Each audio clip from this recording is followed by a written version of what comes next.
As promised, today on Magical Noob, we take a look at all the weapons available in Ratchet and Clank. This video was coming out last week, but then I got an early copy of the game and was under embargo, but not anymore! Now I can show you all the goodies you can play with in the new game. First, I should just give you a general overview of how all the weapons work. Some, you find them in the world, most of them you buy them from a vendor using bolts. The more you use these weapons, the more they level up, which usually increases their base damage. Leveling up also expands these upgrade trees that you can invest in using Raritanium. At level 5, your weapon receives a massive upgrade and changes its name. And if you want to continue leveling it up to level 10, you have to buy its Omega version, which can only be done in challenge mode after you beat the game for the first time. So that's the basics. Let's begin with the Omni Wrench. This is the only weapon you start the game with. It doesn't have any ammo and it's mainly effective at close range, as you can use a 3-hit combo by pressing square repeatedly. You can also throw it like a boomerang, but the range, damage and rate of fire make it not super effective as a ranged weapon. This is the only weapon that does not level up or have its own talent tree, but if you collect all 3 wrench cards, it will receive a 100% damage buff. Depending on the planet you're exploring, your wrench will have a different model, but its abilities do not change. The Fusion Grenade. You'll find this weapon very early on, and it's pretty much just a grenade. When it reaches level 5, it turns into the Fusion Bomb, which after its initial explosion splits into small clusters that explode around. The Combustor. Kinda works like a normal pistol, slow rate of fire, decent range, and a good amount of ammo make it a reliable weapon. At level 5, it becomes the Magma Buster, which fires 3 shots instead of 1. It can also be upgraded in the upgrade tree to fire 5 shots instead of 3. Pretty cool. The Pyrocitor. It starts as a short-range flamethrower, really good for killing smaller enemies that come at you in hordes. The upgrade tree can improve its range, making it a more versatile weapon. At level 5, it becomes the Lavacitor, that not only burns your enemies, but also implants them with an explosive that goes off when they die, making this crowd-controlling weapon even more efficient against crowds. The Proton Drum shoots an orb that pulsates, dealing damage to an area. The area and damage this weapon does can be upgraded via the upgrade tree. You can even shoot a second orb while the first one is still active if you upgrade this weapon right. At level 5, it becomes the Protoclast, which not only pulsates but also damages an enemy with a continuous beam of unstable energy from its core. You can have 2 beams if you upgrade this aspect too.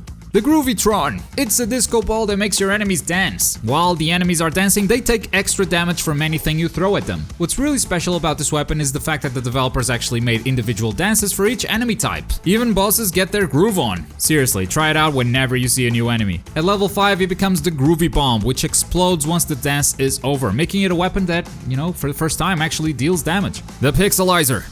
It behaves like a shotgun, big damage at short range because of its huge spread, but what makes it a unique weapon is the fact that it turns enemies into pixelated versions of themselves. Every enemy type has had a 2D sprite designed just for them. Once again, this also applies to bosses, so it's definitely worth trying out. At level 5, it becomes the Pixelizer HD, which sounds like a contradiction. Not much changes in the weapon except for the fact that you can now charge a shot, which they call the Mega Blast 64. It's a stronger version of the normal shots, it still has a huge spread, but does a lot more damage.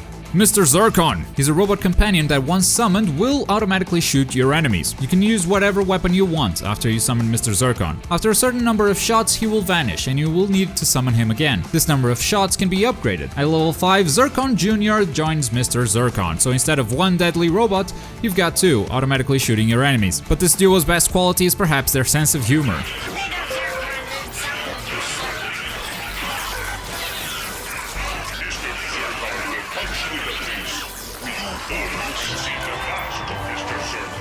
The Predator Launcher. It shoots homing missiles. First, you lock onto the target by holding down the right trigger. The more you hold the button, the more missiles will be shot. The weapon starts at a maximum of 4 missiles and goes up to a maximum of 8. Let go of the trigger and watch them fly. At level 5, it becomes the Raptor Launcher, which pretty much does the same thing, just has a bit more of destructive power. Oh, and by the way, you cannot purchase this weapon. To get it, you must go down an alternate path in the Nebula G34 level. If you miss it, just come back later, no biggie.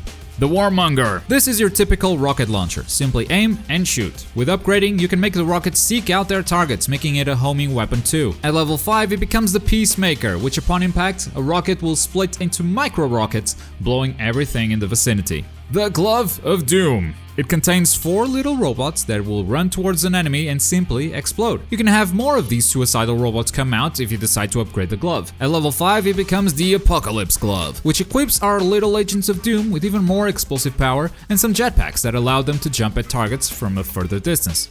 The Buzz Blades. This weapon shoots saw blades that bounce between targets. It's got a decent rate of fire and ammo, so it kind of occupies the same place as the Combustor in my head. At level 5, the saw blades are swapped by Carbonox fiber blades, which are slightly faster, and I believe they also take longer to break, but it feels like a very similar weapon.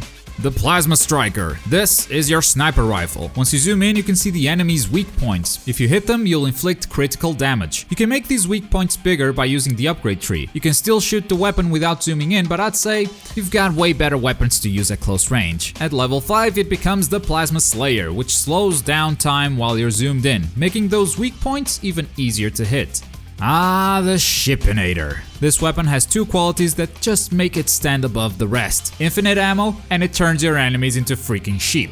Oh, so adorable. At first, it takes quite a while to turn some of the enemies into sheep, making it inefficient against stronger foes. But as it levels up and you upgrade it, it becomes one of the strongest weapons in the game. At level 5, it turns into the Goatinator, which instead of turning enemies into sheep, turns them into violent goats. Yeah, the goats don't really do much. It's still a beast of a weapon, if you know what I mean. And finally, the Rhino. What can I tell you about the Rhino? Well, it's a clusterfuck of missiles that just melts your enemies away. At level 5, it becomes the Rhino Extreme! Exclamation point, exclamation point. Yep, it still melts your enemies away. It's ridiculous, and it completely breaks the game. And I love it. You can get this weapon by collecting all 9 Rhino cards spread throughout the game. And by the way, if you need a guide for those, just check the link in the description. You're welcome. Now I know I missed a weapon, it's called the Bouncer, and it's a pre-order exclusive. I'm not gonna encourage pre-orders, even if the game is already out and there's no way to pre-order it. It's against my principles. I'm not doing it. For me, that weapon slot doesn't even exist. And you're probably also wondering, well, there's another empty weapon slot, what's that all about? And that, my friends, is not a weapon. That's sort of a gadget that comes into play in the final mission of the game. So I'm not gonna spoil what it does, where you use it, nothing. Just know that it's not a weapon and it's not really useful outside of that mission. That's all the weapons in Ratchet and Clank. What do you think of this arsenal? Which one do you think might be your favorite? Let me know all your opinions in the comments below. Click that like button if you enjoyed the video and subscribe for more gaming goodness. I've been Goku. Thank you for watching. Boy.